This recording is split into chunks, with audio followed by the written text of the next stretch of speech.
Good evening. We have much to talk about, so let's get right into it. Our COVID situation in Bayonne, as everyone is aware, the Delta variant has been spreading quickly and easily throughout the country.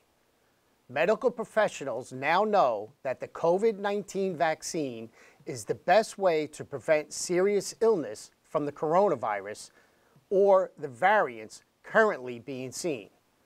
There is enough medical proof to show this is fact, so I continue to urge everyone to get vaccinated. In Bayonne, we continue to offer the COVID vaccine, both Pfizer and Moderna, at the Corpy Ice Rink. You don't need an appointment, so just come down on Tuesdays and Thursdays for Pfizer or Wednesdays for the Moderna shot. The Bayonne Health Department advised me this morning that we have reached 70% of our adult population completing their 2 vaccine regimen. 3rd booster shots are now available to anyone who has a deficient immune system. You can get the 3rd shot also at the ice rink.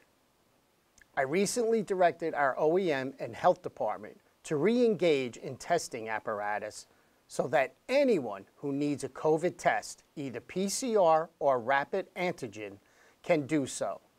We have now set up the Bayonne Museum on Thursdays and Sundays for this testing. If you don't have insurance, COVID testing here is free of charge.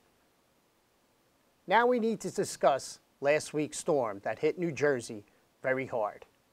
With 27 deaths in our state alone, more people perished here than in Louisiana, where Ida made landfall as a very dangerous Category 4 hurricane. Hudson County was hit very hard Wednesday night, and Bayonne was no exception. As I drove around the city early Thursday morning, I was heartbroken to see the devastation of our city. Many of us, including myself, who normally don't experience flooding, were affected by this historic rain. Over the Labor Day weekend, I have continued to urge officials to ensure our community is included in the emergency declaration that is needed for FEMA support for our residents.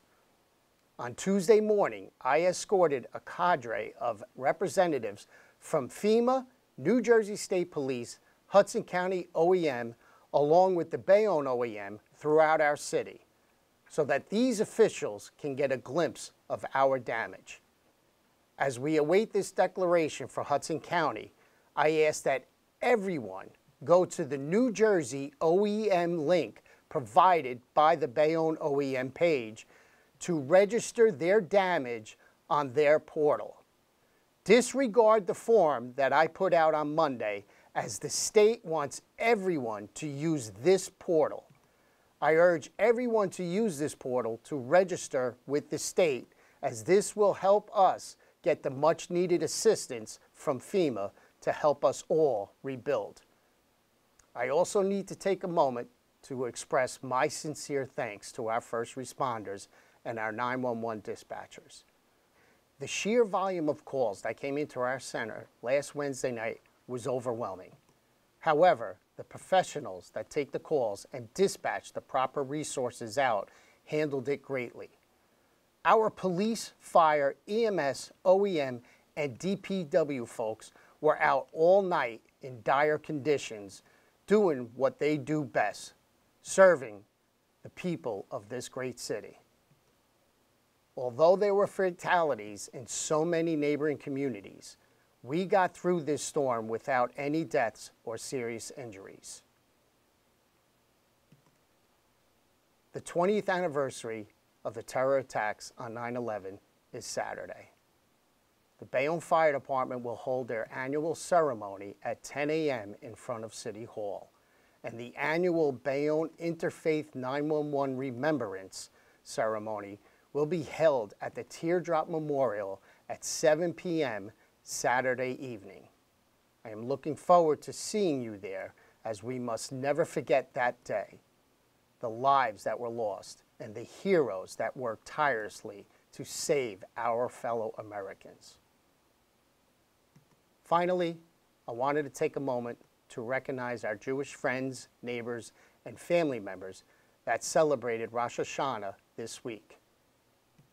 We hope you all have a happy new year that is filled with joy, health, and happiness.